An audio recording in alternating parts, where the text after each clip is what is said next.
Hello there. Welcome in. Third hour of this Tuesday edition of the show. Appreciate you tuning in, whether it's on your radio, online, or through the Extra Sports 1300 app, or if you're scrolling those socials and you have found us at XTRA Sports 1300, whether it be Twitter, Facebook, Instagram, YouTube. Handle's all the same. We like to keep it consistent around here. We also have kept our phone and text line the same day to day, which I think is valuable. 719-247-1313 is that number. Keep it handy if you are interested in winning tickets to see the Switchbacks this weekend. But perhaps in the meantime, you have a thought about these three stories packaged neatly into what's driving the show.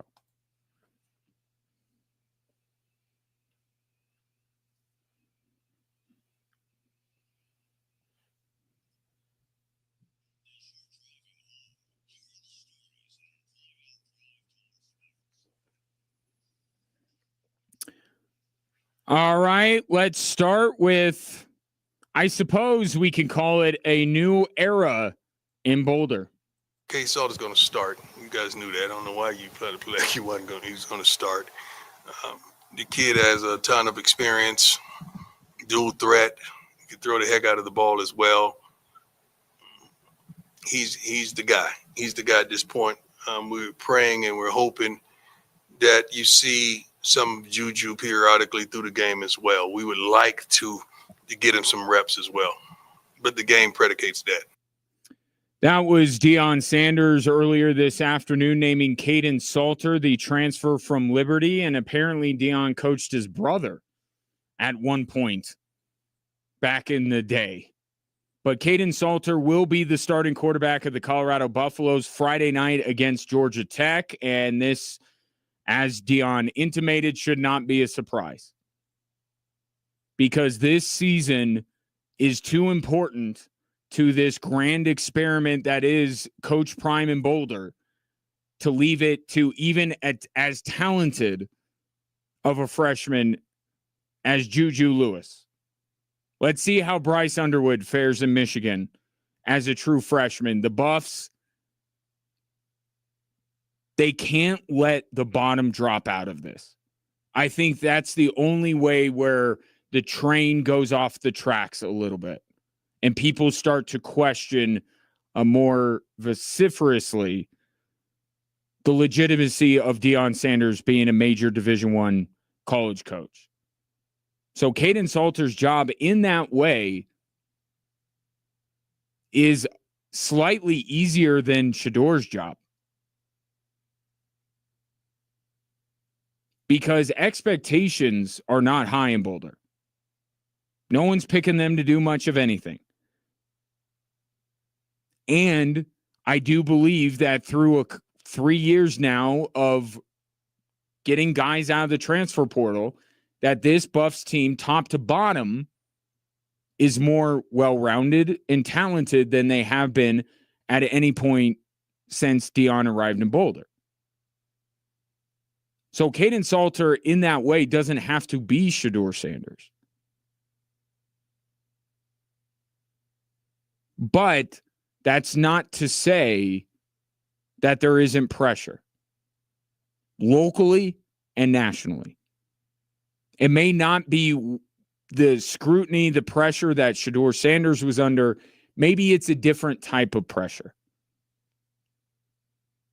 Because while this roster top to bottom may be better than the previous two iterations of the Colorado Buffaloes,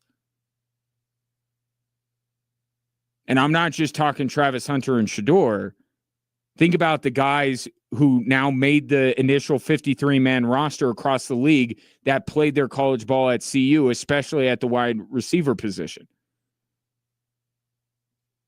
So it's interesting because there is going to be pressure on Kaidon Salter, and there is pressure on Deion Sanders in year 3. And I think they are kind of a boomer bust candidate it can either go very well for them or very poorly.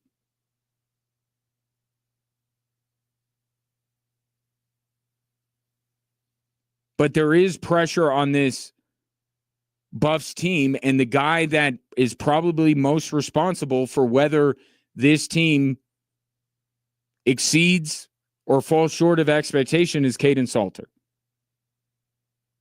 And I think priority one is you can't let the bottom fall out. This team has to be competitive in the Big 12. I think the measuring stick would be, with all that has changed and all that's improved and some of the things that they've lost, in the aggregate, can they basically get to the same place they were last year? I think that is a successful season in Boulder. Be in the conversation for going to the Big 12 title game. Definitely go to a bowl game. The bottom falling out is they don't even get to a bowl game. And then if they win the bowl game when they get there, that would be a nice feather in their cap. But different kind of pressure, yes. Less pressure, I don't know. I just think that Kaden Salter doesn't have to be Shedeur Sanders, but there is pressure on him because this is an important year in Boulder. And one that I would say a true freshman is probably not ready for. But if Kaden Salter can maintain what the Buffs are as Julian Lewis improves and matures and progresses, then Julian Lewis could be the guy that reaps the benefits because the Colorado Buffaloes kept the momentum up, and now Lewis is put into a situation that he is better equipped for, and then maybe we could start talking about the Buffs really doing something big in the Big 12. Pun. Story number 2, Broncos making roster cuts like every other team in the NFL. They are not special. They only get to have 53 players on the roster like everybody else. And there is one surprise. There always is. And it's Lavelle Bailey, an inside linebacker that there was a lot of talk going into preseason game number 1 that he was having one of the better camps of any Denver Bronco. So to come out the other end 3 weeks later and for him to be not on the roster, and Kareem Reed essentially getting that spot. I know who. It is surprising.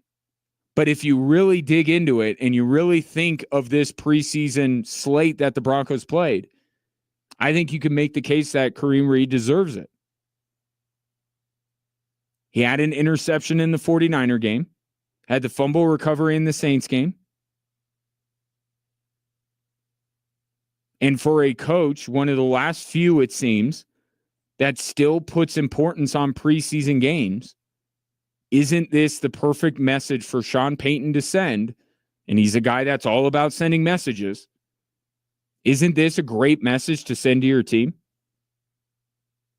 I'm sure at times there were Broncos players that are like, really? I got to play in this preseason game? When I look across the field and see that every player of note on the other team is in street clothes.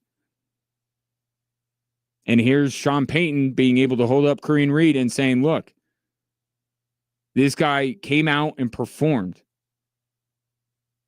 And if you're a guy, I'm not talking about Cortland Sutton or Zach Allen or like there were so many guys that could do literally anything during the preseason and they still would have made the roster. But to get guys in who are hungry, who are willing to do what it takes to make Sean Payton's team, this is a good kind of message. I'll keep using that message to send to those kind of guys. If you perform, if you make plays, if you stand out in the preseason games that so many people are trying to diminish and say aren't even as important as joint practices anymore, we'll give you a chance. Now, Kareem Reed is going to be a special teams player. I'm sure that was part of the decision-making as well. But that's the beauty of Sean Payton. It's not just one thing. Everything he does, he wants to mean multiple things and be about multiple things. And Kareem Reed being chosen for this 53-man roster is, I care about the preseason. And you should too. Story number 3, a guy that was not sweating roster cutdowns. And it's good because anybody that has been through what Travis Kelce just went through knows you need to have your wits about you. You gotta land the plane here. Travis Kelce has proposed to Taylor Swift, and Taylor Swift has accepted. I'm sure I'm not breaking that news to you, and I'm sure you're wondering why that is the third story. Is it just because I'm a Chiefs fan? No. One, it's the biggest story in all the world. But 2, because this has significance for football. And the significance of this is that this is Travis Kelce's last season in the NFL. And with all the other irons in the fire, and here's a big iron in the fire now, he is going to start the next chapter of his life after this season is over.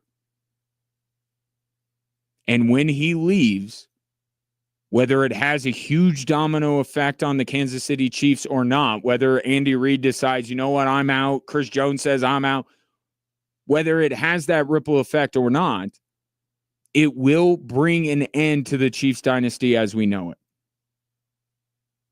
And if you look through sports, the dynasties are very rarely toppled by any outside force. So this talk about how the Broncos are ready to topple the Kansas City Chiefs, or the Chargers are, or now it's the Ravens' time, or it never is that. It never is. The catalyst is always something from within that dynasty. Brady leaving New England, Durant leaving Golden State. And you just, the last dance with the Chicago Bulls, where everybody left. That wasn't that the Utah Jazz were finally ready to take down the Chicago Bulls. Chicago Bulls took themselves down. And not that Travis Kelce needs to care about this. He shouldn't care about this. But him leaving, him retiring, is going to bring an end to this iteration of the Chiefs dynasty. Can they do what the Warriors did and in a few years get another championship because they are able to make one move where they catch lightning in a bottle like the Warriors did with Andrew Wiggins and win a title? Maybe.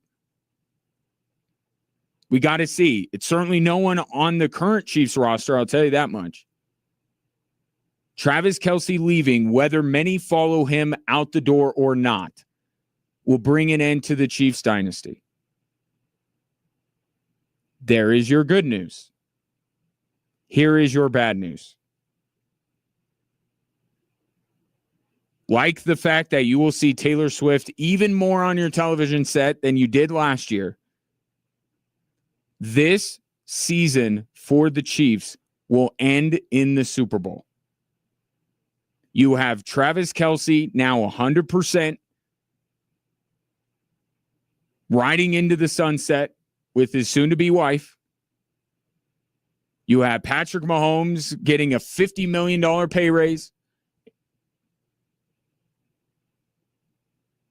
And he is incredibly motivated because he heard what you said about him last year. And he hears that the Broncos and the Chargers are ready to take over the AFC. In fact, people even inside Kansas City, which I think it was an inside job. I think somebody in Kansas City called Patrick Mahomes fat because he knew that Mahomes would hear it and be further motivated. I fully believe that was an inside job. If you did not hear that, about this was like a month or two ago. Patrick Mahomes is infinitely motivated.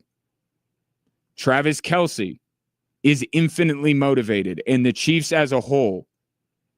Travis Kelce just intimated this a couple of days ago. He's not going to go out like the Chiefs went out last year, where they were embarrassed in the Super Bowl. But the first step is they got to get back there.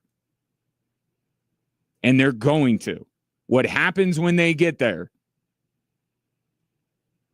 I don't know that I've fully decided yet. But this is going to be the Chiefs' version of The Last Dance, even if it is just one guy that is leaving, but they are going to go to a Super Bowl. And then if the Chiefs win, Travis Kelce will probably announce his retirement on the field.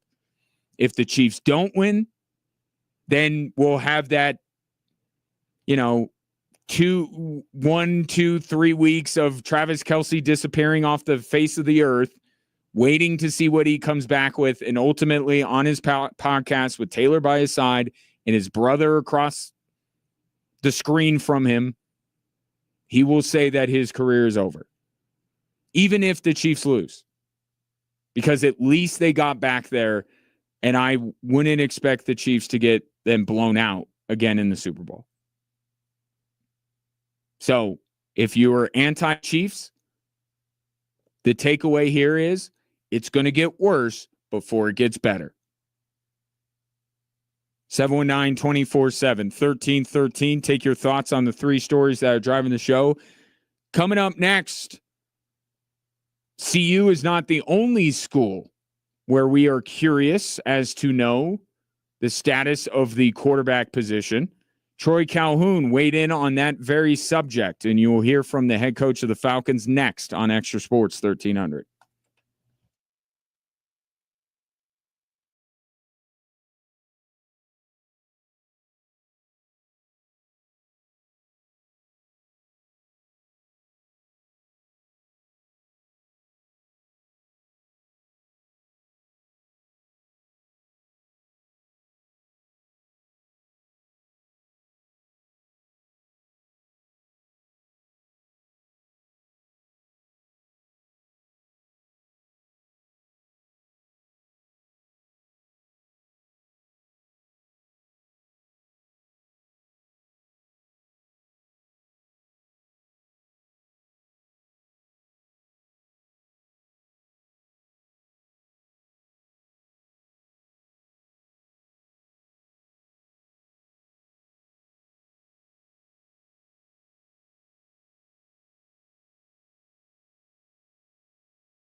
Saturday night, it's a big one at Widener Field as the Colorado Springs Switchbacks host the hottest team.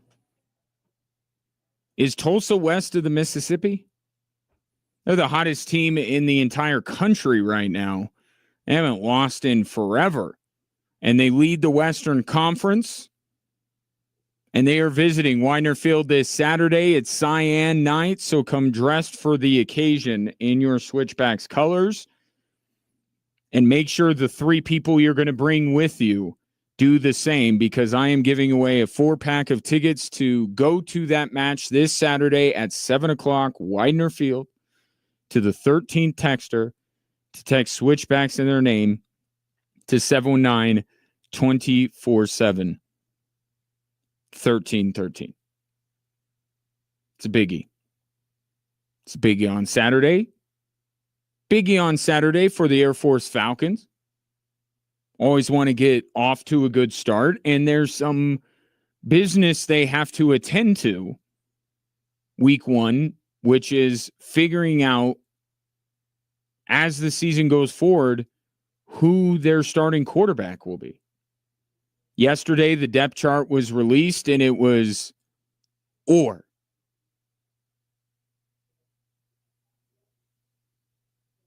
Liam Zarka or Jordan Jackson. Jordan Jackson. Josh Johnson.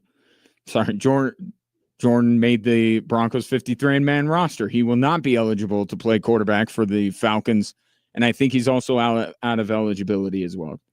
Josh Johnson or Liam Zarka are listed as the co-starting quarterbacks of the Air Force Falcons for their game against Bucknell on Saturday. As to which of them will be on the field first, here's Troy Calhoun. I'm not there yet, honestly. I mean, like I put it, I put it on the sheet.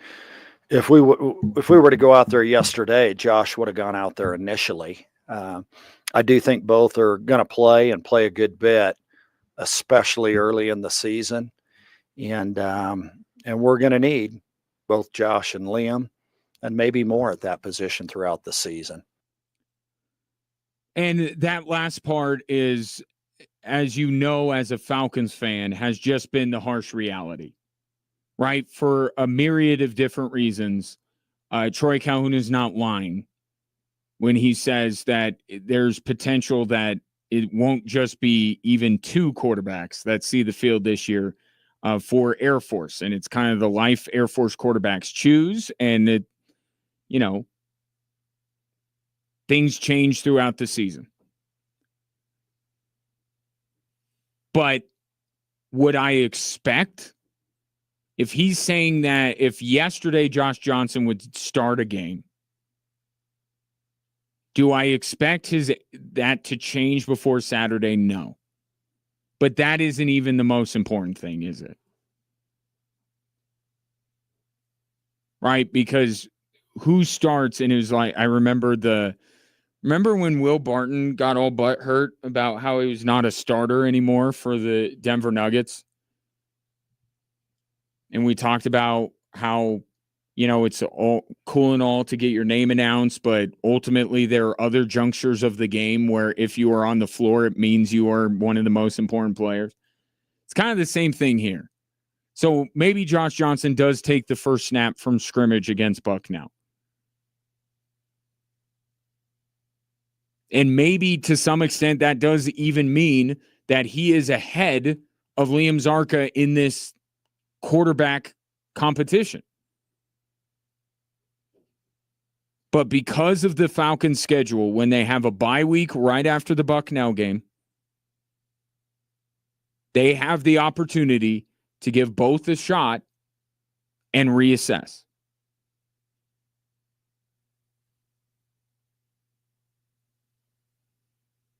Now, what both of them bring to the table, similar. We're not talking about 2 quarterbacks with infinitely different skill sets. This is truly a matter of who commands the offense better. And we know what commanding the offense of the Falcons means. Doesn't mean the same as it means for every other Division I program. So that's what you're going to look at first and foremost on Saturday, is who's making the right reads, the pitches at the right time to get that Falcons running game going. Now, I do expect both of these quarterbacks to throw the football.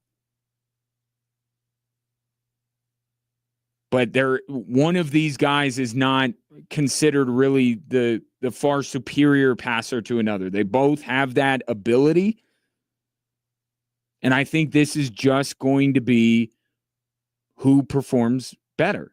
And maybe with Zarka, he has to show just an ounce more than Johnson for him to be the first guy to take that first snap against Utah State in a couple of weeks. But I think this is truly just who performs better. This is not taste in quarterback, on a more of a runner, more of a thrower, more of a, and maybe Josh Johnson, what's ultimately separated is his experience, his age, maybe. But on Saturday, you're going to see this play out. And on Tuesday, because happy early Labor Day, on Tuesday, we'll come back and have our opinions. And the Falcons will wait and see what they do for the first conference game. But I think and Mike Thiessen, the offensive coordinator, talked about this many weeks ago. You know, the idea that people get a little bit nervous when that position is not settled, where there is not this guy. And he did his best to assuage those concerns, but I wouldn't blame you as a Falcons fan if you were a little bit nervy about the idea that this thing truly isn't. I don't believe this is gamesmanship. I believe this is legitimately, there are two guys, neither has really separated themselves. And because Bucknell, I'll just say it, they have a chance to try them both out in a game situation. But part of the reason for Troy Calhoun's patience as well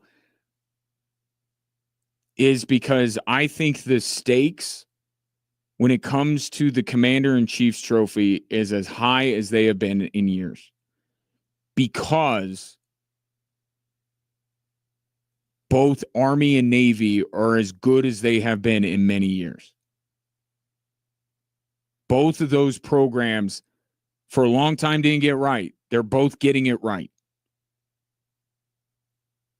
And we know on a year-to-year basis that as much as I try to say, you know, the Mountain West, Falcon fans should care about where Air Force finishes in the Mountain West. That should be a goal. That should be right alongside it. I understand the dynamics.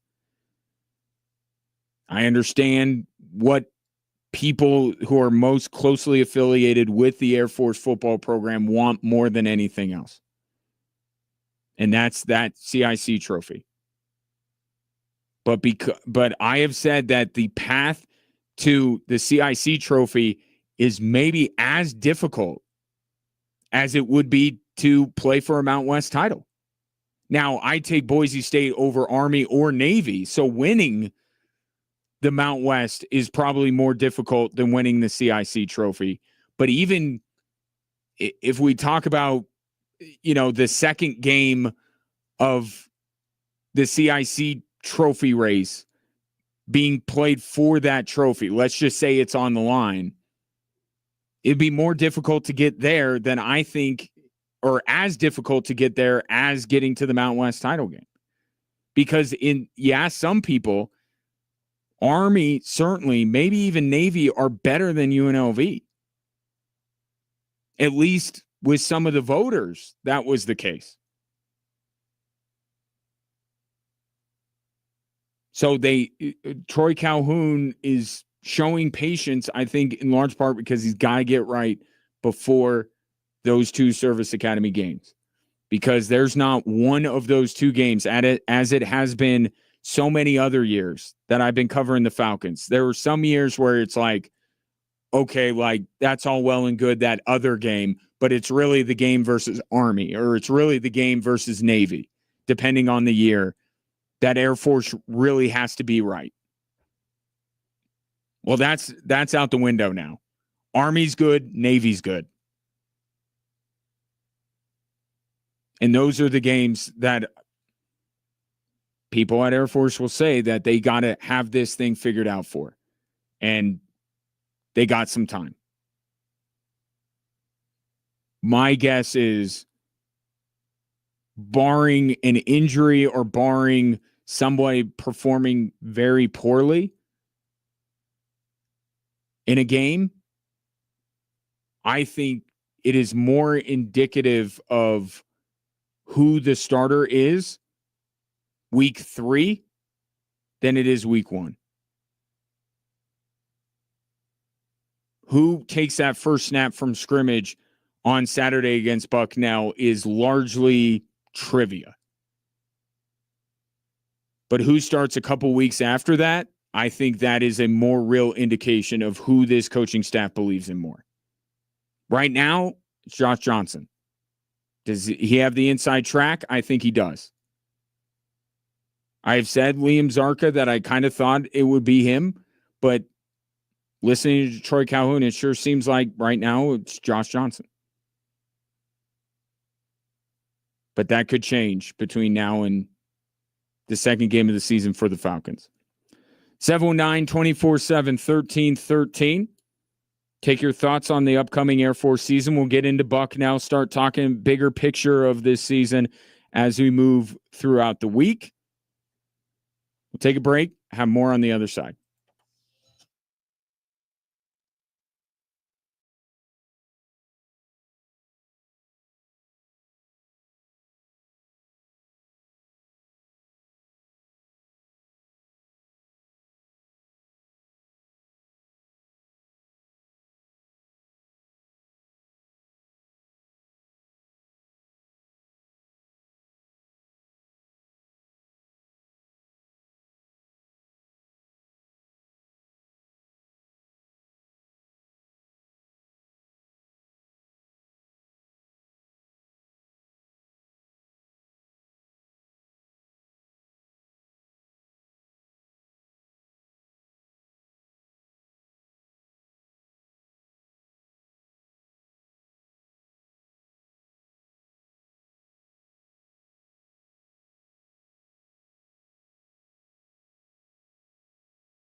Congrats to Jaden, who will be going to the Switchbacks game on Saturday. Choose the 3 people going with you wisely.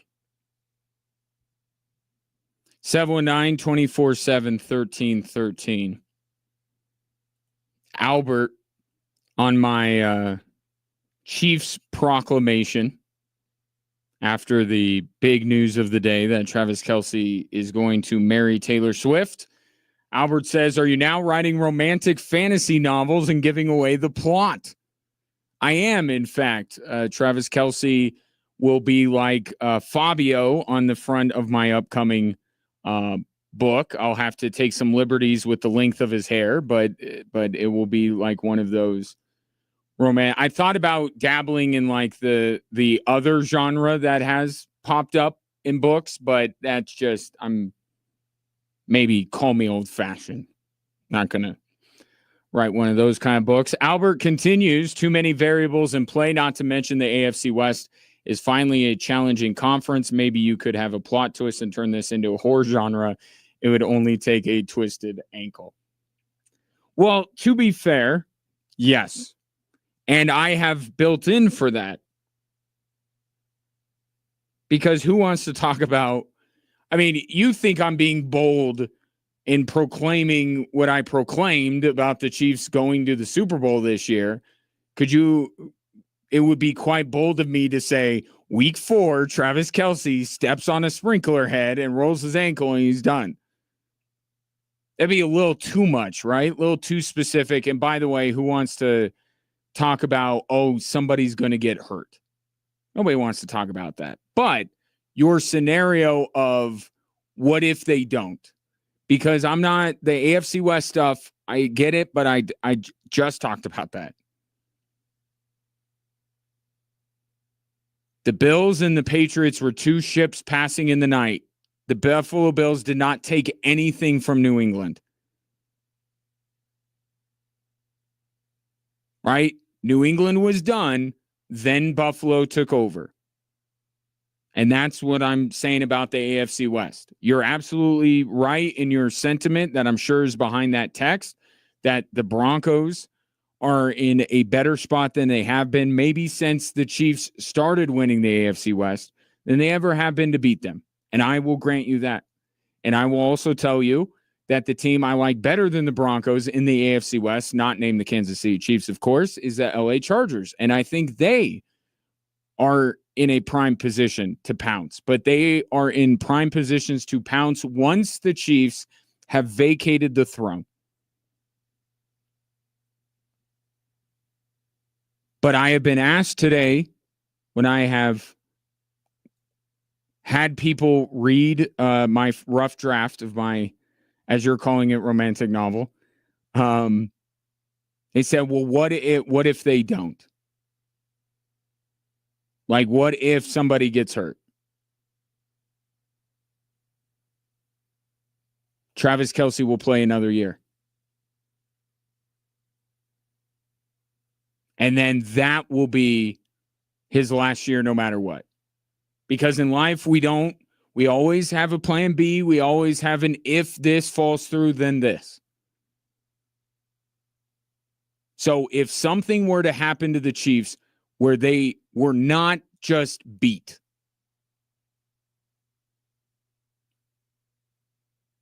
right? Because I'm saying if the Chiefs are healthy, they're not getting beat. Not in the AFC West and not in the AFC. But if you say my romantic novel becomes a horror story and Travis Kelce gets hurt, knock on wood, I don't think even Broncos fans would wish that upon someone who is indeed their worst enemy. But let's just say that happens. Then Travis Kelce could say, you know what, we didn't give it our best shot. We didn't give it our best shot. I wasn't healthy, or Patrick wasn't healthy, or Chris Jones wasn't healthy. I'll come back for one more year to give it a real shot, but this is definitely it. They sign him to a 1-year deal. He comes back, And then that's it. Whether they win the Super Bowl or not, or go to the Super Bowl or not, that would be definitely it.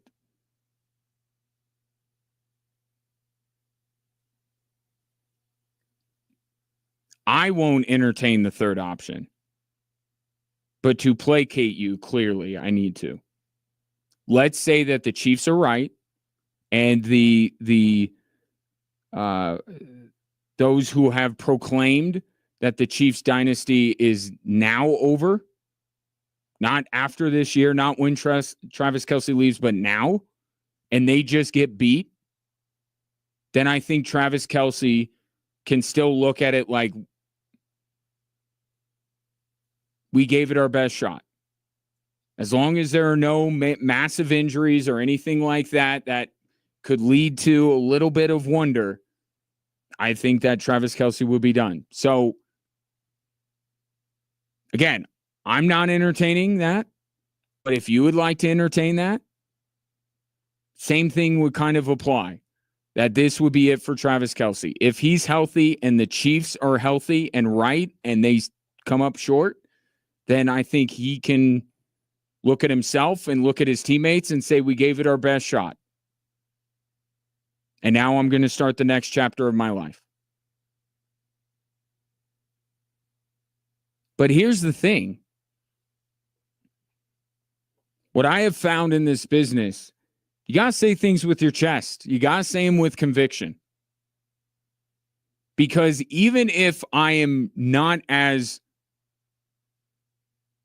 bold, and I don't want to say bold because picking the Chiefs to go to the Super Bowl is not a bold take by any stretch of the imagination.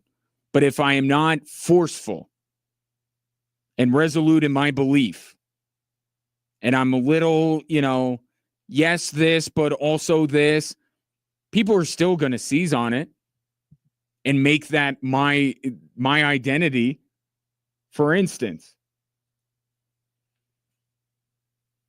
from the 951, Richie chiming in. Good to hear from you. Says you won't let Shedeur and Justin Fields go. Shedeur could go 4 for 25 and you'd still be fanboying for him.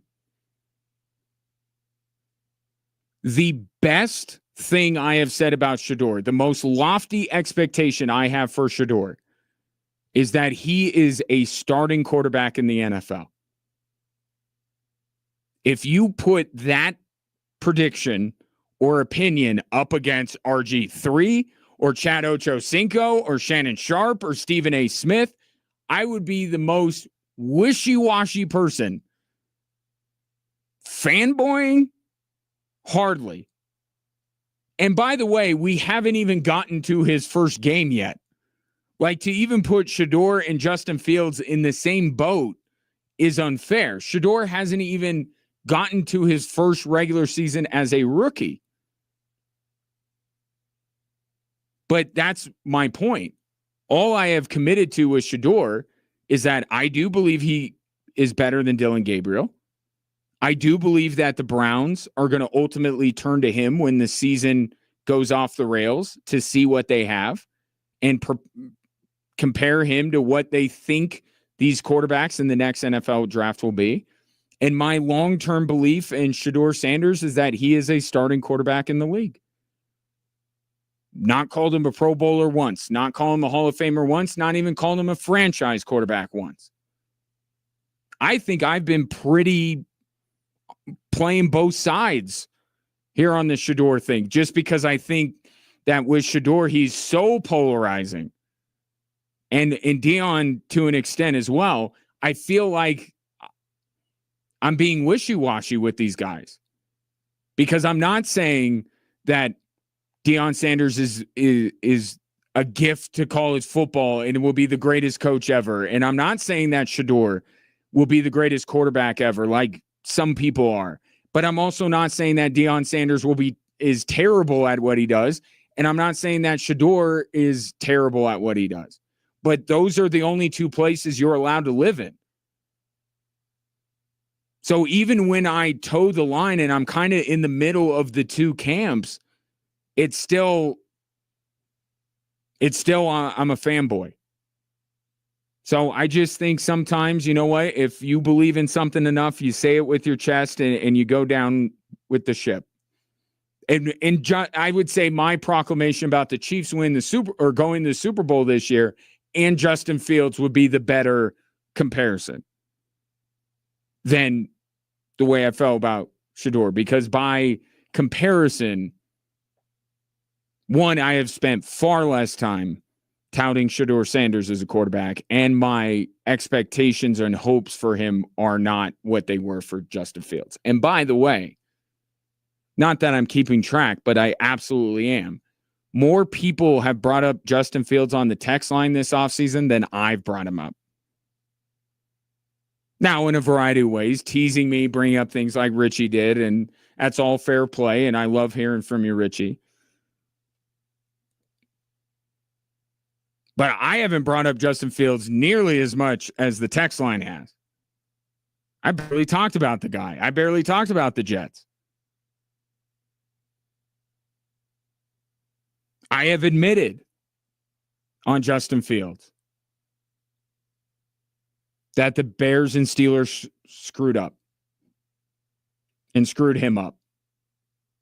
I've admitted that. Takes a big man to admit that it wasn't the player that failed, it was the organizations. And I am that big man.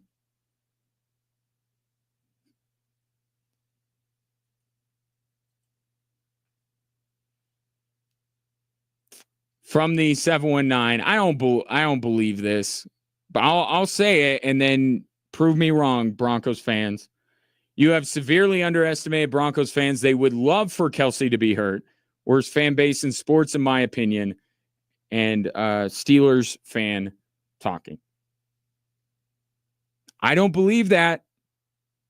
I don't believe you would. I think if you believe in the Broncos the way you do, given that it has been 9 years of pure torture, and trust me, I can relate. I can relate because I was where you were for much of my life. But given the catharsis that you think you're about to have, do you really want to have it with the caveat of Travis Kelce hurting himself and missing most of the season? I don't believe that. I think you want Mahomes and you want Kelce and you want Chris Jones and you want Andy Reid. You want them all available every single Sunday this season, and for the Denver Broncos to still win the AFC West. Because anything less than that, it wouldn't be as satisfying. But maybe I'm giving too much credit where it doesn't need to be given. But that's how I feel. And by the way,